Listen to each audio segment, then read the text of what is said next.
अस्सलाम वालेकुम फ्रेंड्स, उम्मीद है आप सब लोग खैरियत से होंगे। फ्रेंड्स, बहुत से दोस्तों ने ये क्वेश्चन किया और अक्सर इस मौजू पे बात भी होती है कि हमें किस तरह का नफसियाती मसला हो तो किस तरह के डॉक्टर के पास जाना चाहिए। ये बड़ा इम्पोर्टेंट क्वेश्चन है और इसको समझना भी इंतहाई ज़रूरी है। तो आपकी इजाज़त से मैं थोड़ी सी लंबी वीडियो बनाऊँगा और इसको आप गौर से सुनिएगा। आपको बिल्कुल क्लैरिटी के साथ मैं बताऊँगा कि अगर आपको किस लेवल का नफसियाती मसला है तो आपको किसके पास जाना चाहिए। अच्छा, सबसे पहले हमें नफसियाती मसाइल को समझने की ज़रूरत है कि नफसियाती मसाइल जो हैं वो किस किस तरह के होते हैं। अच्छा, इसको डिवाइड करने के लिए कई कैटेगरीज़ हो सकती हैं,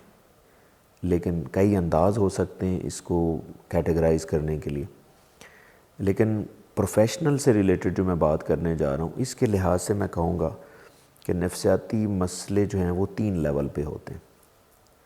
एक नफसियाती मसला जो है वो थॉट लेवल पे होता है, जिनके लिए अलहदा डॉक्टर्स होते हैं। और एक मसला जो है वो केमिकल लेवल पे होता है कि आपके ब्रेन में कुछ केमिकल चेंज होते हैं जिसकी वजह से आपको कोई नफसियाती मसला होता है। और एक नफसियाती प्रॉब्लम जो है या जहनी प्रॉब्लम जो है वो ब्रेन स्ट्रक्चर से रिलेटेड होते हैं, यानी कि ब्रेन टिश्यू से रिलेटेड होते हैं और उनके लिए अलहदा डॉक्टर्स होते हैं। अब जिस तरह मैंने बताया कि जो नफसियाती मसले हैं, जो थॉट वाले मसले हैं उनका लेवल लो है, यानी कि वो कम सीवियर हैं, और केमिकल वाले ज़्यादा सीवियर हैं, और जब स्ट्रक्चर्स की बात आती है तो वो ज़्यादा सीवियर हो जाते हैं। तो आपकी इजाज़त से मैं पहले थॉट वाले जो प्रॉब्लम्स हैं उनको डिफ़ाइन करता हूँ और उनके लिए कौन कौन से डॉक्टर्स हो सकते हैं वो मैं आपको बताता हूँ।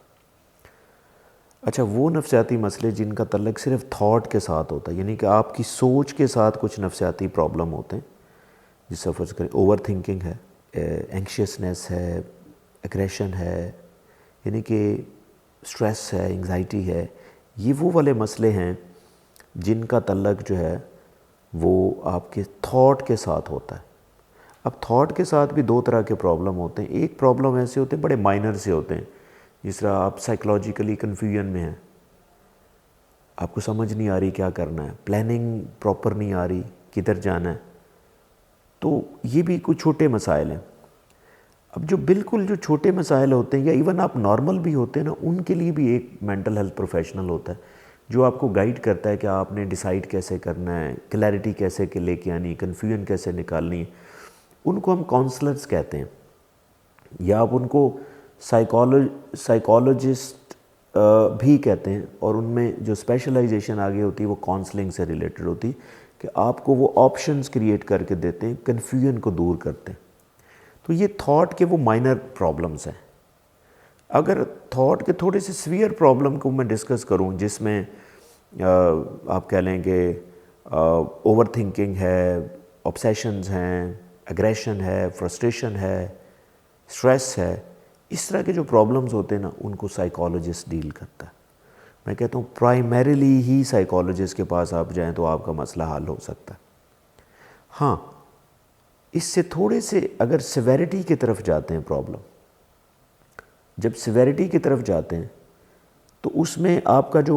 अगली स्टेज आ जाती है, जो केमिकल इम्बैलेंस हो जाता है, आपके ब्रेन के अंदर कुछ केमिकल डिस्टर्ब हो जाते हैं, जिसकी वजह से वही साइकोलॉजिकल जो प्रॉब्लम है थोड़े से सिवेरिटी की तरफ चले जाते हैं।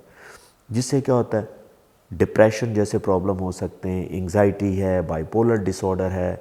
यानी कि इस तरह के सिविरिटी वाले जो प्रॉब्लम्स होते हैं वो सिर्फ साइकोलॉजिस्ट नहीं डील कर सकता, उसके साथ कुछ मेडिकेशन की भी ज़रूरत होती। जब बात मेडिकेशन की तरफ जाती है तो मेंटल हेल्थ प्रोफेशनल दूसरी तरह का आ जाता है, जिसे हम साइकियाट्रिस्ट कहते हैं, जो कि एक मेडिकल डॉक्टर होता है और मेडिकेशन प्रेस्क्राइब करता है। हाँ, इस लेवल पे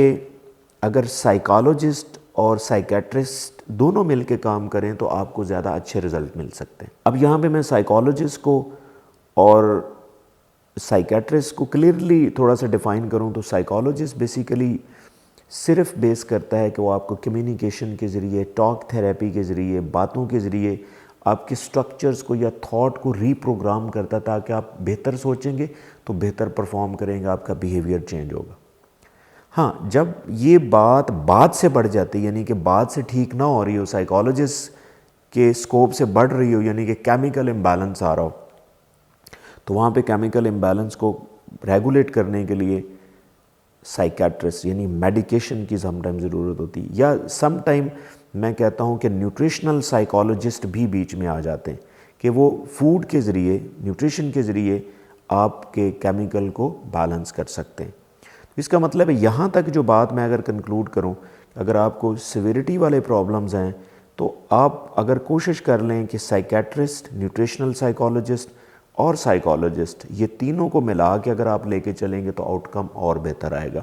کیونکہ میری بات یاد رکھیے گا، جتنے بھی نفسیاتی پرابلمز ہوتے ہیں ان کے پیچھے ایک وجہ نہیں ہوتی، اور ان کو جب ٹھیک بھی کرنا چاہیں تو آپ کو زیادہ طریقوں سے ٹھیک کرنا پڑے گا۔ ایک طریقہ سم ٹائم کبھی نہیں چلتا۔ ہاں، جو میں نے انیشل لیول پہ جو چھوٹے نفسیاتی پرابلم کی بات کی ہے، جس طرح کنفیوژن تھی، تو اس میں آپ ایک سائیکالوجسٹ بھی کام کر سکتا ہے، وہ کوئی پرابلم نہیں، آپ کے تھاٹ کو ریسٹرکچر کر سکتا ہے تاکہ آپ بہتر فیل کریں۔ اب ہم نے یہ دو ایریاز ڈسکس کر لی کہ تھاٹ کے ساتھ جو پرابلمز نفسیاتی آتے ہیں یا کیمیکل امبیلنس کے ساتھ جو پرابلم آتے ہیں تو اس کے لیے سائیکیٹرسٹ ہے۔ پھر ایک اگلا پرابلمز وہ ہوتے ہیں جو تھوڑے سے اور سویئر ہو جاتے ہیں، جس میں آپ کے برین سٹرکچرز کے اوپر ایفیکٹ آتا ہے، یعنی کہ وہ برین سٹرکچرز جن کا تعلق نفسیات سے ہوتا ہے وہ شرنک ہونا شروع ہو سکتے ہیں، یا ان سٹرکچرز میں الٹریشن ہو جاتی ہے کسی وجہ سے، یعنی کہ آپ نے کوئی ڈرگز ایسی لے لیں جس کی وجہ سے وہ سٹرکچر ڈیمیج ہو گیا یا کم ہو گیا یا بڑا ہو گگیا، ٹھیک ہے۔ تو جس طرح فرض کریں اس طرح کے ایشوز جب سٹرکچر کے ساتھ ہوتے ہیں تو وہ میموری پرابلم ہو سکتے ہیں، آپ کو ڈیمینشیا ہو سکتا ہے، آپ کو الزائمر ڈیزیز ہو سکتی ہے، آپ میں کوگنیشن کا پرابلم ہو سکتا ہے۔ تو اس طرح کے جو پرابلمز ہوتے ہیں نا ان کو پھر نیورو سائیکالوجسٹ ڈیل کرتا ہے۔ نیورو سائیکالوجسٹ وہ ہوتا ہے کہ آپ کا برین میں کوئی پرابلم آتا ہے سٹرکچر میں، تو اس کو کیسے بہتر کرنا، اس کو بوسٹ کیسے کرنا ہے۔ تو نیورو سائیکولوجیکل کچھ انٹرونشنز ہوتی ہیں، اس میں کچھ برین کے ساتھ کچھ جو ہے وہ برین کو ایکٹیویٹ کرنے کے لیے انسٹرومنٹس بھی ہوتے ہیں، جس طرح ایک انسٹرومنٹ آپ کو بتاؤں، ٹرانسکرینیل میگنیٹک سٹیمولیشن ایک انسٹرومنٹ ہوتا ہے جو برین کو ایکٹیویٹ کرنے کی کوشش کرتا ہے، تو اس کی ہیلپ سے آپ اس کو بوسٹ کر سکتے ہیں۔ پھر ساتھ ساتھ کیونکہ جب آپ نیورو سائیکالوجیکل ایشوز ہوتے ہیں جس میں ڈیمینشیا، الزائمر ڈیزیز ہے، تو ساتھ ساتھ آپ کو تھاٹ کے ایشوز بھی آ رہے ہوتے ہیں، تو جہاں پہ نیورو سائیکالوجسٹ کام کر رہا ہوتا ہے پھر ساتھ سائیکالوجسٹ بھی کام کر سکتا ہے، اسپیشلی وہ سائیکالوجسٹ جو کلینیکل سائیکالوجسٹ ہوتے ہیں جن کا تعلق کلینیکل ایشوز کے ساتھ ہوتا ہے، تو وہ بھی اس کے ساتھ کام کر سکتے ہیں۔ پھر ایک مینٹل ہیلتھ پروفیشنل ایسا پروفیشنل ہوتا ہے جب برین کے سسٹم کے اندر کوئی پرابلم آتا ہے، تو کوئی ڈیزیز ہوتی ہے تو اس کو ڈیل کرتا ہے، جیسا فرض کریں برین کے سسٹم میں پرابلم آیا تو ایپیلیپسی ہو گئی ہے، سٹروک ہو گیا ہے، تو اس طرح کے ڈاکٹرز کو جو ہم نیورولوجسٹ کہتے ہیں، اب یہ کام نیورولوجسٹ کے پاس آ جاتا ہے۔ ہاں، ایک پرابلم یہ ہوتا ہے کہ آپ کے برین کے اندر کوئی ٹراما ہوا ہے، برین میں چوٹ آ گئی ہے، کوئی بلیڈنگ ہوئی ہے، برین کو اوپن کرنا ہے، تو اس کے لیے پھر اسپیشلی جو ہے وہ نیورو سرجن کام کرتا ہے، جہاں پہ برین کو اوپن کر کے اس کو مینج کرنے کی ضرورت ہو، کوئی ٹیومر ہو اس کو نکالنا ہے، ٹھیک ہے، یا کلاٹ آ گیا ہے کوئی تو اس کو بہتر کرنا ہے، جہاں پہ آپ کو اوپن کرنے کی سرجری کی ضرورت ہوتی ہے تو پھر وہاں پہ نیورو سرجن کا رول آتا ہے۔ آئی ہوپ کہ میں نے یہ ساری چیزیں کلیئر کی ہوں گی، but still if you have any question please write me in the comment section and definitely will answer. Thank you.